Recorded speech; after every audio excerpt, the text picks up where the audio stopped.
Hello everybody, my name is Brandon. Welcome back to Cinefessions, where we talk all things media. I am here today with a thrift store haul, and I believe this is like the 5th thrift store haul in this series that I'm doing. Today we're going to be talking about books. So I have about 15 books here, and all but one of these would fall into the adult fiction category. There is one true crime book, so of course that's nonfiction, but everything else is adult fiction. And honestly, some of these I've had for a while. I just have not gotten to do one of these thrift store videos in a bit. So I'm excited to share with you guys these items that I found relatively recently. I will mention that I do have a couple more stacks, one more stack of books, then I have a couple stacks of movies that I want to talk about soon here. So definitely look for more thrift store haul videos coming in the near future. But I have about 15 books to talk about today, as I may have mentioned already. So let's not waste any more time at all. Let's dive right in to my thrift store haul. So the first book I'm going to talk about today is one in a very long-running series, and I think I have another one of these in my collection, but this is Don Pendleton's The Executioner. This is Killing Ground, and you can see on the top there, 381. This is book number 381 in this series, and this one must have come out in August 2010, because you can see it says Aug 10 and then 381. So this is a super long-running series. This is the Mac Bolan series, is what it's also known as. At this point, honestly, I don't even know if Don Pendleton is alive, so this may have been ghostwritten. I have no idea. I cannot find another author's name on it. I just see a special thanks and acknowledgement to Ron Renaud for his contribution to the work, so I don't know if he was actually the author here or not. I'm just ignorant to that, so I apologize. But yeah, so this is just a fun action series from everything I hear about it. I've learned about this thanks to Serial at Midnight over the years. He's talked about his collection. There are just so many. So whenever I come across them, I would pick them up if they're only 50 cents or whatever the case may be. But yeah, so I have only read one, or I guess maybe two books that I would call similar to this. I read the first James Bond book by Ian Fleming. I really enjoyed that one. And then the Quarry series is kind of sort of in a similar vein, I guess. Just one of these like cheap paperback novel throwaways from, originally from like the 60s or the 70s. But yeah, so I am interested in checking these out at some point. They're very quick to read, which is always good. At least this is what I've heard about them. So I'm interested to check out Don Pendleton's The Executioner. This one is Killing Ground. This next one is from an author who I enjoy most of his work that I've read from him. I have read quite a few from this author. Honestly, he might be my most read author at this point, but this is a Bentley Little novel called Dispatch. So I've read, like I said, a handful of his books. I think I've really enjoyed all but maybe two of them or so. But coming across one of his at a thrift store was really rare for me, so I was really happy that I found this. This one looks to be about this main character who likes to write letters for complaints. It tends to get him free hotel rooms and free gifts, things like that, because he's complaining about everything. But then a letter is sent to him, and it kind of sends him on this weird path. So it's another horror novel from Bentley Little, which he does really well. So interested to check this one out at some point. It is a pretty chunky one.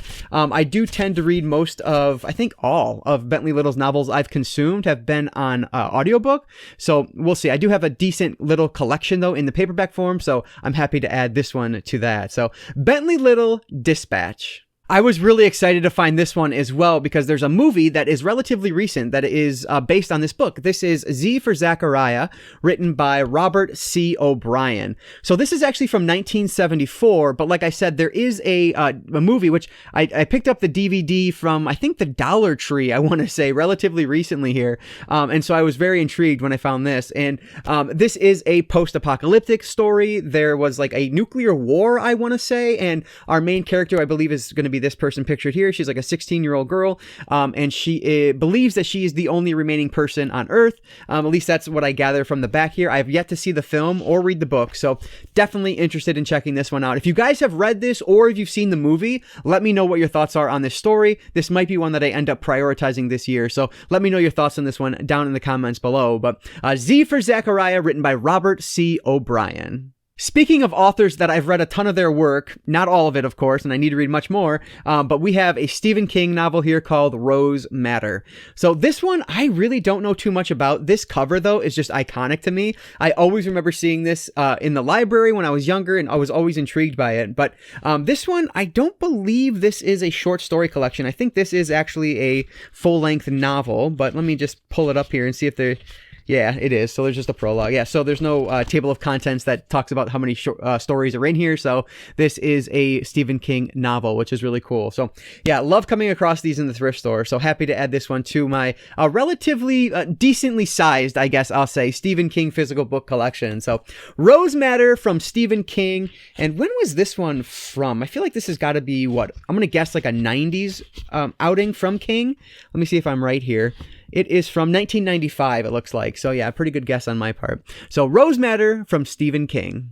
This is a fantasy story that I've heard about thanks to BookTube, but I've never read it. I frankly, I don't read much fantasy at all, but this one is supposed to be pretty good. This is called Prince of Thorns, written by Mark Lawrence. Now, I believe that this is the first book in I want to say a trilogy. If not a trilogy, it's a series. But I don't remember what the book series is actually titled. But like I said, I guess it's The Broken Empire. So that's what this one is, the first book in the Broken Empire trilogy. But yeah, so I've heard really good things about this fantasy novel, so I'm really excited to check it out. And the fact that I found it so cheap makes it even more exciting for me. So yeah, this is one that I definitely want to get through at some point. So let me know if you guys have read this one. This is another one that I could end up prioritizing if you guys let me know it's any good or not. So Prince of Thorns, written by Mark Lawrence, another cool one for the fantasy collection.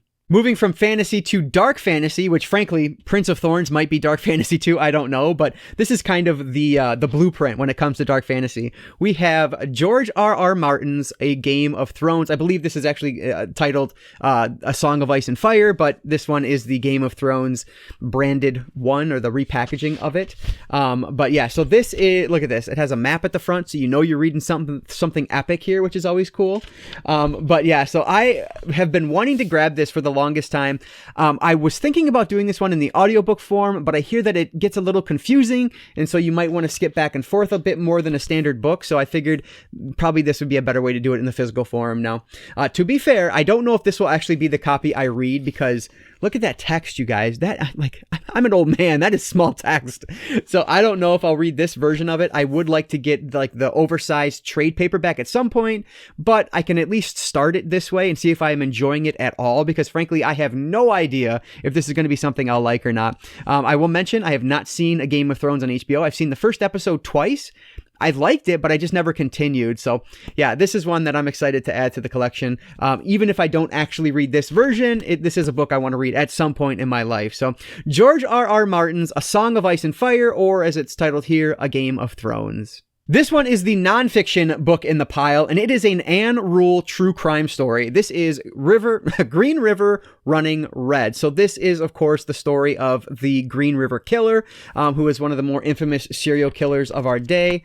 This is supposed to be excellent by Anne Rule. I did read, and there are pictures in the middle, like a lot of her true crime books have, but I did read her Ted Bundy book, and it was phenomenal. One of the best books I read last year. It might even have ended up at number 1. I don't remember, but it was one of my top 10 books from last year. It is just kind of the way that true crime is supposed to be. She is a phenomenal writer, and that her writing, about Ted Bundy, who she knew personally, just made it that much better. So I'm hoping that this one is just as good. This is another one that I have a relatively large true crime collection, and so I love collecting them in the paperback form. I do tend to read these via audiobook more, but I can't pass it up when it's, that cheap. So Green River Running Red is definitely one that I hope to prioritize sometime soon, because this is just one of those true crime stories that you need to know about. So excited to add this one to the collection as well.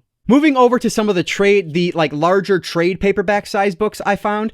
These two, I believe, are books 1 and 2 from a series. So I'm going to show these together.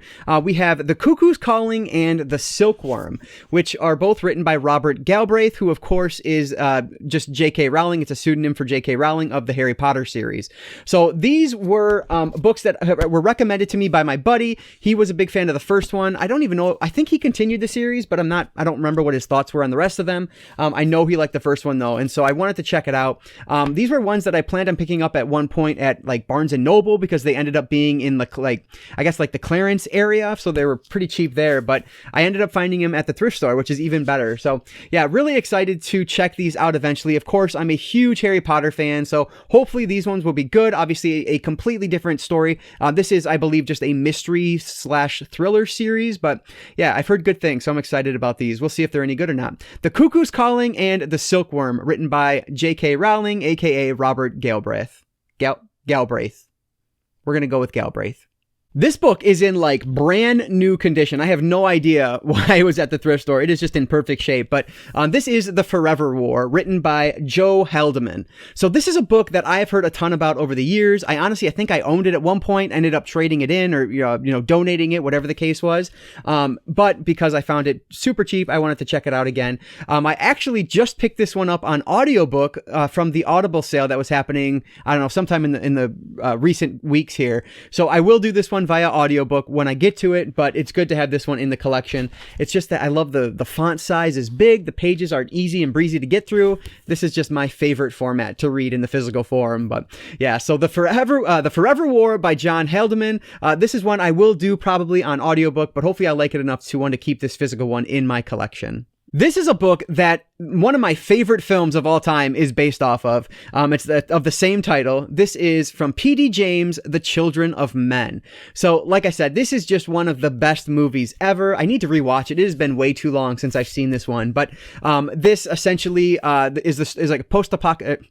I don't know. It's not post-apocalyptic, but it's the story of basically there are no more children being born, and how the world is dealing with that. I know, like at one point, there's like the youngest person in the world is like 17 or something, and he's this huge celebrity. Things happen there, but then I don't even know what's a spoiler at this point because it's been so long since I've seen the movie, so I guess I'll just leave it there. Obviously something interesting is going to happen from that, but it is just such a beautifully told story. The movie, at least, is just amazing, so I'm really looking forward to reading this and then revisiting the film to just see if it holds up, because I'm sure it will.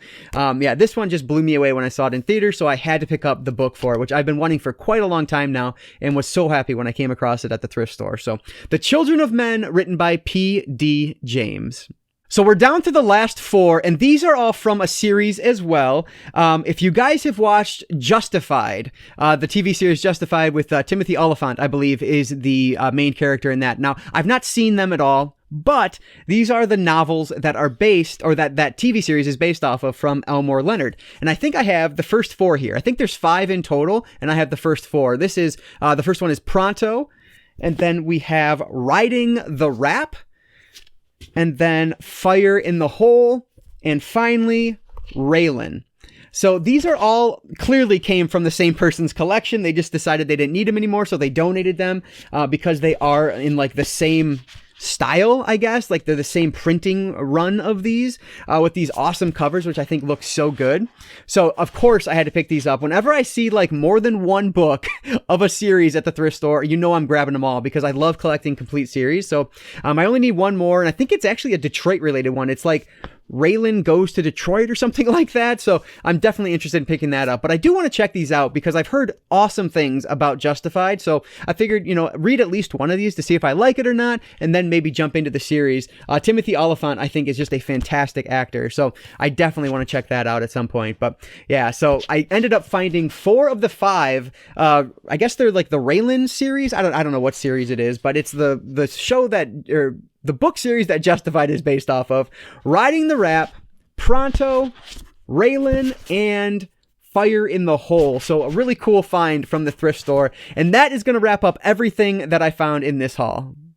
All right, so there is my stack of cheap books from the thrift store. Some recent finds here. So I love shopping at the thrift store. It's one of my favorite places to go as I drop everything over here.